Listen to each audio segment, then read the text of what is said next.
Welcome to Starbound's second channel. My name is Veronica and I'll be your narrator today. But before we get into today's story, please check below to see if you've subscribed to our channel. It's 100% free and just allows our stories to pop up on your feed more often. Her name and memories had been erased, and only her mission remained. The coordinates flashed across Agent 3's tactical display overlay, illuminating the interior of her helmet with a white glow. A modulated voice, neither male nor female, spoke directly into her ear. "Your next target is in this tent," the voice said, clinical and emotionless. "3 human soldiers were spotted by the drones. This is your chance to eliminate them." "Roger that," Agent 3 replied, her voice equally flat. Her fingers, encased in the exosuit's flexible polymer gloves, tightened around the edge of the partially collapsed wall she was using as cover. She was perched atop a semi-destroyed building, one of many that dotted the landscape of what had once been a thriving metropolitan area. Now it was just another battlefield, another mission, another day in her existence. She didn't question the order she had just received. Why would she? Her life consisted solely of receiving orders and executing them, then eating, drinking water, sleeping exactly 6 hours, and repeating the cycle again. It was all she knew, all she was permitted to know. The Slimerians had designed her routine for her. Wake up at precisely 0600 hours, consume nutritional supplement alpha with 500 milliliters of water, perform physical maintenance exercises for 45 minutes, check equipment, receive mission briefing, execute mission, return for debrief, consume nutritional supplement beta, perform weapons and equipment maintenance, sleep at 0 hours, repeat. No variations, no deviations, no questions. Each day bled into the next in an endless cycle of obedience and execution. Before preparing her equipment, Agent 3 reached for the small mirror secured to her utility belt. She didn't know why she always checked her appearance before a mission. Her voice had never instructed her to do so. It simply felt right somehow, a compulsion she couldn't explain, but also couldn't ignore. Perhaps it was to ensure her helmet was seated correctly, or to verify no equipment was out of place. That would be the logical explanation. Yet something deeper drove the ritual. The face that stared back at her was smudged with dirt and grime, with beads of sweat carving clean trails through the dust. Her long black hair was matted against her forehead and temples, escaping in rebellious tendrils from the tight bun at the base of her skull. Her amber eyes, sharp and alert, reminded her of the knives she carried on her exosuit's belt. Those eyes never missed anything. They were her greatest weapon, even more than the rifle strapped to her back. She noted the small scar that ran along her jawline, a flaw in her otherwise symmetrical face. She had no memory of how she had acquired it. Had it been a battle injury? An accident? The question formed and dissolved in the same instant, unimportant to her mission parameters. Still, her fingers traced the line briefly before she secured the mirror and began her pre-mission ritual. First, a systems check on her exosuit. The Slimerian combat exoskeleton was a great achievement of their engineering, adapted specifically for her physiology. The matte black outer shell was composed of flexible armor plating that moved with her body like a second skin, yet could withstand most conventional ballistic weapons. Beneath the plating ran a network of hydraulic muscles, multiplying her strength tenfold. She flexed her fingers, watching as diagnostic information scrolled across her HUD. Green lights indicated optimal functionality in all systems. The exosuit's neural interface connected directly to her nervous system through a series of fine filaments at the base of her skull, the same location where pain would usually erupt. These connections allowed for instantaneous response to her movement, but also served as a conduit for the voice to monitor and, when necessary, interfere with her actions. The weight of the suit, nearly 60 pounds of advanced technology, felt like nothing when it was powered. It was an extension of herself, as familiar as her own limbs. though she had no memory of first wearing it or learning to operate it. Next came the weapons check. Agent 3 recovered her sniper rifle from her back, a long, sleek instrument of death. Her hands moved gently as she verified the weapon's condition, though she couldn't have named a single component if asked. The magazine slid smoothly into place with a satisfying click. The scope powered on automatically, interfacing with her helmet display. She worked the bolt, chambering around. The action was fluid, natural, like breathing. With her equipment verified, Agent 3 checked the intelligence again. She closed her eyes, allowing the neural interface of her helmet to project the drone footage directly into her mind. The tent appeared from multiple angles, each providing new information. The network of Slammerian drones was an extension of herself, a tool she had been trained to use. Or at least, that's what the voice told her. Following the voice's instructions was the only line of thought her shackled imagination was allowed to explore. The visual information flowed into her consciousness, a black and green tent, small and unassuming, assembled beneath the broad branches of a native tree. Nearby bushes provided additional cover for the occupants, though they would offer no protection from a rifle's advanced projectiles. Agent 3 methodically analyzed the terrain, using the drones to identify the optimal firing position. She needed elevation, a clear line of sight, and a secure extraction route. The area was mostly flat, with scattered ruins providing the only significant changes in elevation. She calculated wind speed, atmospheric pressure, and gravitational variations, all factors that could affect her shot at extreme range. The data flowed through her consciousness, processed instantly and without conscious effort. She settled on the ceiling of a Croatian building approximately 1.2 kilometers from the target. The structure had been built centuries before the original inhabitants of this planet, long before the war had reduced their civilization to rubble. Decision made, she strapped her rifle to her back and oriented herself toward her destination. The distance was considerable, but with her enhanced capabilities, it would take less than 5 minutes to traverse. She jumped. The exosuit's leg enhancers catapulted her dozens of feet into the air, far higher than any unaugmented body could achieve.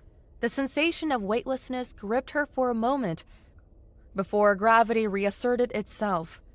As she descended toward another rooftop, her mind registered an unexpected emotion: joy. She didn't understand why launching herself through the air, defying gravity, brought her such pleasure. It wasn't part of the mission parameters.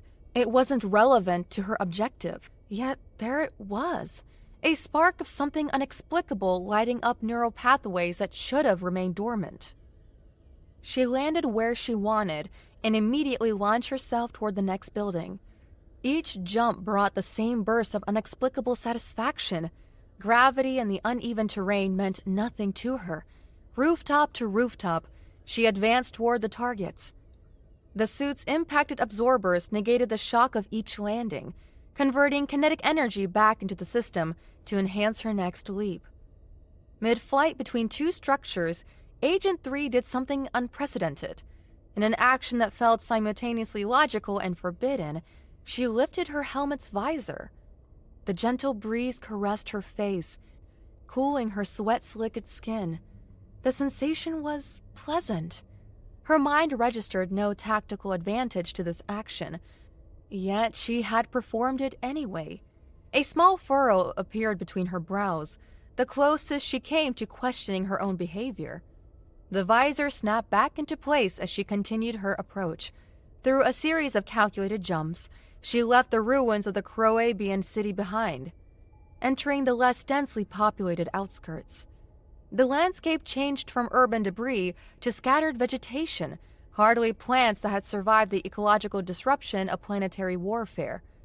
Slammerian terraforming efforts had altered the composition of the soil in controlled areas, but here, at the periphery, native species still clung to existence. The building she had selected came into view, a partially collapsed observatory, its dome long since shattered, but its main structure still sound. The Caribbeans had been avid astronomers, fascinated by the cosmos. This facility had once housed advanced telescopes and research equipment, all now destroyed or looted. Only the skeletal framework remained, a perfect vantage point for her purposes. A short sprint across a clearing, followed by a soundless jump, and there she was, nearly a mile from the target, but with her enhanced optics, she could already see the tree under which her targets were sheltering. The tent was exactly as the drone footage had shown, tucked away in what the occupants likely thought was a secure location. They had chosen poorly. The site offered good visibility of the surrounding area, but had failed to account for long-range observation from elevated positions. Her voice resonated in her head once more. "You have permission to engage, Agent 3. Eliminate all hostiles." She unslung her rifle and assumed a prone firing position at the edge of the observatory's platform. The weapon felt like an extension of herself as she deployed the bipod and adjusted her posture for maximum stability. Her breathing slowed automatically, her heart rate declining to ensure minimal movements that might affect her aim. The exosuit locked into position, further reducing potential tremors or shifts. Through her scope, she observed the front of the tent clearly. 3 human soldiers, all male, all wearing the distinctive camouflage pattern of Earth's defense forces. The enemy. The targets the voice wanted eliminated. She saw them clearly. One with a broad face and a close-cropped blonde hair, another darker-skinned with a carefully trimmed beard, the third younger than the others, possibly not even 20 years old. These details registered as identification markers, nothing more. One sat on a rock, consuming what appeared to be standard military ration pack.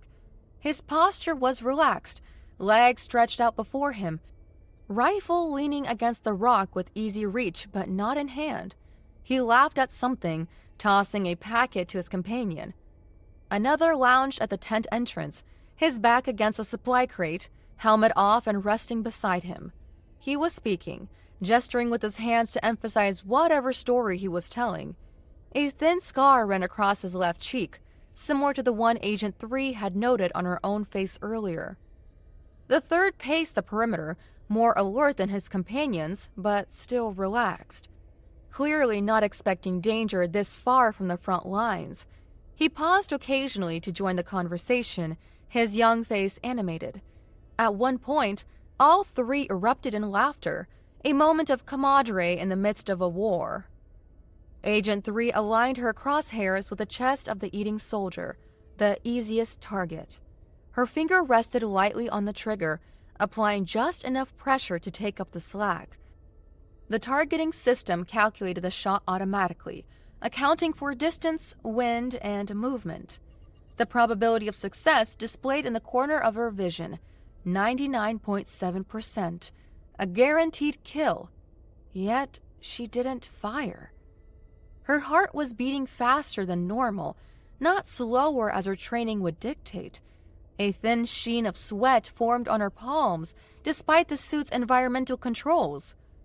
As she observed their easy camaraderie, something stirred within her. The soldier at the tent entrance had said something that made the others laugh. Their smiles triggered something, a response her mind couldn't process or understand. Why hadn't she fired? Her finger was touching the trigger. The shot was clear. The mission parameters were explicit. A fragment of thought formed and dissolved. They look like... But the comparison had no reference point in her limited experience. She knew only the Slimerians, with their gelatinous bodies and multifaceted sensory organs, and other agents like herself, glimpsed occasionally in the corridors of the base.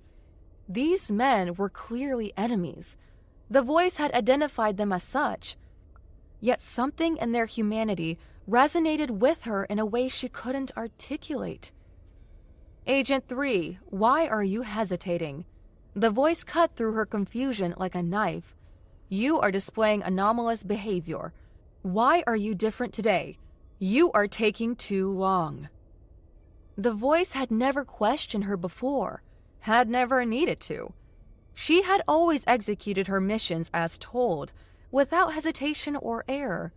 What was happening to her? Why couldn't she complete the simple action of squeezing the trigger? Before she could process the question, pain erupted at the base of her skull, white-hot and all-encompassing. It radiated outward through her neural pathways, a punishment and a correction simultaneously. The world lost all color, fading to grayscale as if someone had drained the reality around her. The trigger beneath her finger suddenly felt weightless, insignificant. No hesitation anymore, just purpose. She squeezed the trigger. The rifle bucked against her shoulder, the sound dampened by her helmet's audio filters. Through the scope, she watched the first target, the man eating his meal, jerk backward, a spray of red misting the air behind him.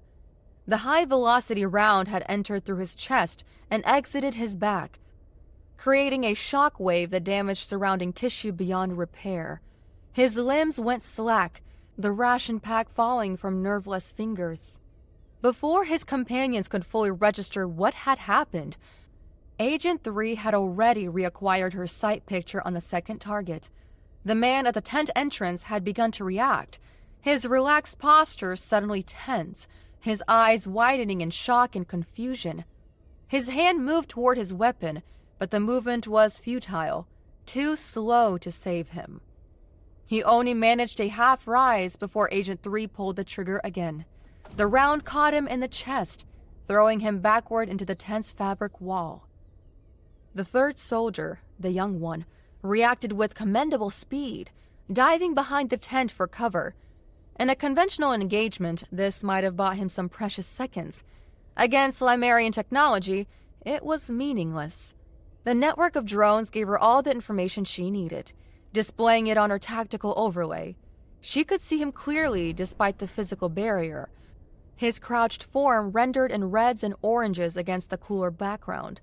She adjusted her aim slightly and fired through the tent material. The overlay confirmed the hit, showing the target's signature dimming as his life ebbed away. The body slumped forward, then collapsed entirely, heat gradually dissipating as blood pooled beneath him. "Excellent work, Agent 3, the voice said, satisfaction evident despite its synthetic nature. Mission accomplished. Reposition and await next target." As the voice spoke, color slowly bled back into the world around her. The trees regained their verdant hue, the sky its azure blue, the blood its crimson intensity. The pain at the base of her skull receded, leaving only a dull throb to remind her of its recent presence. Agent 3 began to sit up, preparing to relocate. That's when she noticed it. Her face was wet. Not with sweat this time, but with something else. She touched her cheek, finding trails of moisture running from her eyes. Tears. She knew the word but couldn't comprehend why her body would produce them now, after a successful mission. Tears were a response to physical pain or extreme emotional distress, neither of which applied to her current situation. She had completed her objective. The targets had been eliminated. The mission was a success. Then came another bodily betrayal. A sudden wave of nausea gripped her, intense and overwhelming. It rose from her stomach, climbing her throat in a hot tide she couldn't suppress. She lurched forward, tearing off her helmet just in time to vomit over the edge of the platform. Her stomach heaved violently, expelling its contents as her mind reeled from the discord between what she had done and how her body was reacting. The mere thought of what had just happened, 3 men laughing one moment, dead the next, by her hand, sent another wave of pain through her, but not physical pain like what the voice had inflicted. This was different, deeper, inexplicable. Her conscious mind couldn't understand why completing her mission would cause such distress, yet her body seemed to know something she did not. As she wiped her mouth with the back of her hand, Agent 3 felt a profound confusion that her limited emotional vocabulary couldn't begin to articulate. Something fundamental had shifted within her, like tectonic plates moving beneath the surface of her awareness. The voice spoke again, interrupting her troubled thoughts. Agent 3, your biometrics are showing significant anomalies. Report your status immediately. She swallowed hard, forcing the bitter taste of bile down, and retrieved her helmet. Status green. She lied, not understanding why she would do such a thing. Lying to the voice was not part of her programming. It violated the most basic parameters of her existence. Yet the words had been formed and been spoken before she could analyze the impulse, preparing to engage the next target. But as she secured her equipment and prepared to return to base, a single thought formed in her mind, unbidden and unwelcome. Those men looked like her, not like Slamarians. They were human. Didn't that mean she was human too? Then why was she killing them? She pushed the thought away, but it refused to dissipate entirely, lingering at the edges of her consciousness like a shadow that couldn't be banished by light. Whatever was happening to her, whatever these strange physical reactions meant, she knew instinctively that she couldn't report them to the voice. Some primal part of her recognized a threat, not from the men she had killed, but from those who had ordered their deaths. Agent 3, new target identified. The voice said, its artificial tone devoid of any emotion. Coordinates 43.782 by 29.341. Distance 3 kilometers to your east. Confirmed coordinates received, she replied, her voice steady despite the turmoil within. The pattern was familiar. Receive coordinates, confirm, eliminate, repeat. Simple, efficient. Yet something felt different this time, as if a veil had been partially lifted from her consciousness. She hid her inner conflict, pretending everything was normal. While inside, she began to question if she would shoot another human if the voice asked. Not sure of the answer to that question. These thoughts felt alien, like they belonged to someone else, someone she used to be, perhaps. The missions had always been clear before. Identify target, eliminate, confirm, kill. Why was everything blurry now, as if seen through fog? Agent 3, acknowledge mission parameters. The voice prompted, a hint of urgency in its usual flat tone. Parameters acknowledged, she responded automatically, moving to position. Maintain stealth protocols. Area potentially contains hostile elements. Understood, she said, the response mechanical. The sun was setting over the ruins of what had once been a thriving district. Golden light cast along shadows between the crumbling structures, creating perfect hiding places for anyone that might be watching. She moved through these shadows, her exosuit barely making a sound despite its considerable weight. She walked fast and silent through the debris-strewn streets.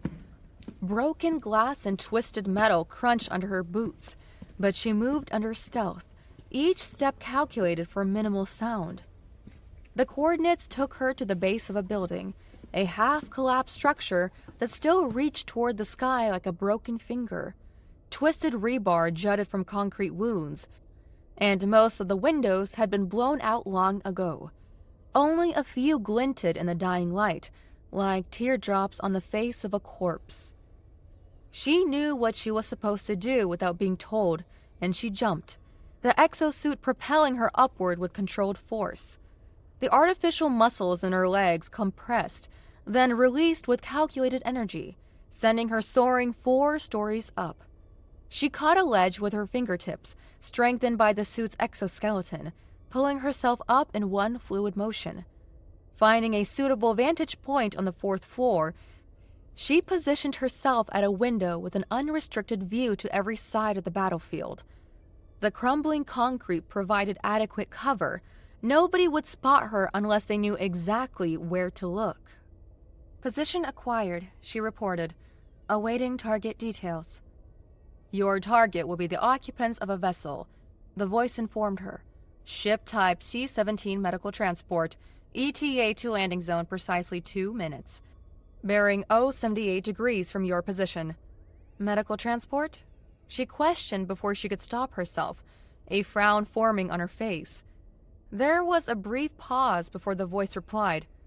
Confirmed. All occupants are to be eliminated upon exit. Understood. She responded, the word automatic, rehearsed, preparing for elimination. She prepared as always, taking position and adjusting the scope of her rifle. The weapon felt like an extension of her body, familiar, comfortable, reliable. She checked the wind indicators on her HUD, calculating the necessary adjustments. The exosuit's sensors fed her data continuously, temperature, humidity, wind, all factors that could affect a shot at this distance. The moment of waiting felt different, her imagination wondering if she would be able to follow the will of the voice, or even if she would be able to refuse if she didn't want to. The thought was terrifying. Had she ever disobeyed before? She couldn't remember. Her past was a collection of fragmented images, missions blending together in a continuous stream of targets acquired and eliminated. Target approaching, the voice said. Maintain focus, Agent 3. She heard a sonic boom and followed the ship with her scope. It was a sleek transport vessel, white with green markings that seemed oddly familiar. Its engines glowed blue as it decelerated, kicking up dust and debris from the ground below. The landing struts extended smoothly as it approached the surface, compensating for the uneven terrain with precise adjustments. Confirm visual? The voice demanded. Visual confirmed. C-17 transport, white hull, green markings. She replied mechanically, though something inside her stirred at the sight of those markings. They meant something important, but the memory slipped away as she tried to grasp it. The ship touched down with surprising grace given its size, settling on a relatively flat area surrounded by rubble. Its hull bore the scars of recent conflict, carbon scoring along the starboard sight, a dent in the forward section, repair patches on the aft compartment. Whatever its mission, it had seen combat recently. She was in doubt of whether she would be able to resist, and as the ship's hatch opened and the ramp extended, the voice gave the elimination order. Eliminate all targets exiting the vessel, it commanded. Confirm order. Her finger rested against a trigger guard, not yet moving to the trigger itself. Through her scope, she watched as the first figures appeared in the doorway. It wasn't her hectic heartbeat or her trembling hands that caused her final decision to crystallize in her mind, but the sight of the group of humans from the ship. They wore white uniforms with green crosses emblazoned on their sleeves and backs. Medical personnel. One carried a container marked with the universal symbol for blood products. Another guided a hovering stretcher down the ramp, a wounded civilian strapped to it. No! Those are medical civil... The word was plucked out of her mind before she could finish, replaced by a wave of pain that made her vision blur. The agony was instant and overwhelming, radiating from somewhere above her right ear. They are hostiles, the voice stated flatly. Your assessment is incorrect. Execute your orders immediately. But they're helping! She tried again, only to be cut off by another surge of pain, more intense than the first. The pain receded slightly, allowing her to focus again, but the voice continued speaking, now with an edge she hadn't heard before. Agent 3, you are definitely displaying anomalous behavior, and you will be required to go back to the processing facility for full diagnosis after the mission is accomplished. Compliance is mandatory. She watched in horror as her world began losing color again, the punishment she had learned to fear. The vivid red crosses faded first, turning gray, then black. The blue sky bleached to white. The green of distant vegetation withered to nothing. She knew what would follow. the emptying of emotion, leaving only the mission, the target, the kill. Yet this time, before the colors had fully vanished, she purposely threw her rifle down the building. She watched it tumble through the air, hitting the facade several times before clattering to the ground below. The action brought no satisfaction, no relief. Those emotions were already being suppressed. "Agent 3, what have you done?" the voice demanded, its artificial tone somehow conveying alarm.